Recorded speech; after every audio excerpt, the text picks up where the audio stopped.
दोस्तों आज की इस वीडियो में हम देखेंगे कि पाइथागोरस प्रमेय क्या होती है ना, कहाँ लगती है और इससे हम त्रिभुजों की भुजाएं कैसे निकालते हैं। तो देखते हैं पाइथागोरस प्रमेय आखिर में होती क्या है। पाइथागोरस प्रमेय होती है समकोण त्रिभुज में कर्ण का वर्ग अन्य दो भुजाओं के वर्गों के योग के बराबर होता है ना। लिख लेते हैं पहले कर्ण का वर्ग है का कर्ण का वर्ग लंब और आधार, ठीक है, के वर्गों के योग के बराबर होता है। ठीक है, जो कर्ण का वर्ग होता है वो लंब प्लस आधार के वर्गों के योग के बराबर होता है। ठीक है, अब इसके हम कुछ क्वेश्चन सॉल्व कर लेते हैं।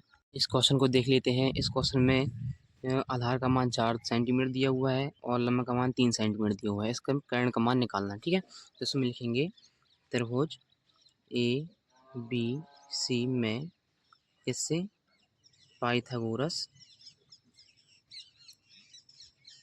प्रमेय से, ठीक है, प्रमेय से।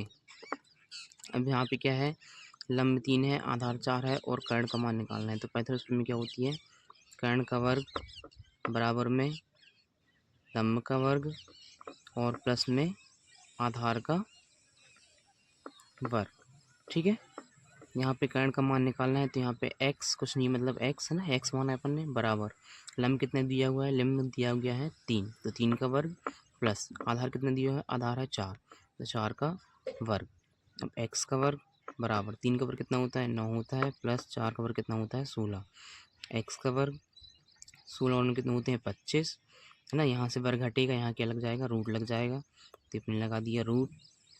ठीक है, अभी 25 किसका वर्ग होता है, 25 होता है 5 का वर्ग, इसलिए इसका आंसर कितना आ गया, 5 सेंटीमीटर। ये जो x का मान आया है वो कितना आ गया अपना, 5 सेंटीमीटर।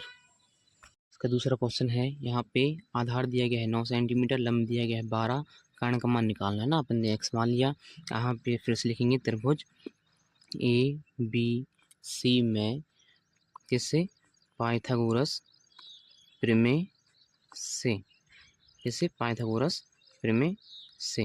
क्या होती है पाइथागोरस प्रमेय, कर्ण का वर्ग बराबर लंब का वर्ग प्लस में आधार का वर्ग। ठीक है, कर्ण का वर्ग कितना है नहीं है पता, तो x का वर्ग, ठीक है, बराबर लंब कितना है, लंब है 12 सेंटीमीटर, तो 12 का वर्ग प्लस आधार कितना है 9, तो 9 का वर्ग। यहाँ पे x का वर्ग बराबर 12 का वर्ग कितना होता है, 144 होता है, प्लस 9 का वर्ग कितना होता है, 81 होता है ना। अब x का वर्ग बराबर में 81 और 144 कितने होते हैं, 225।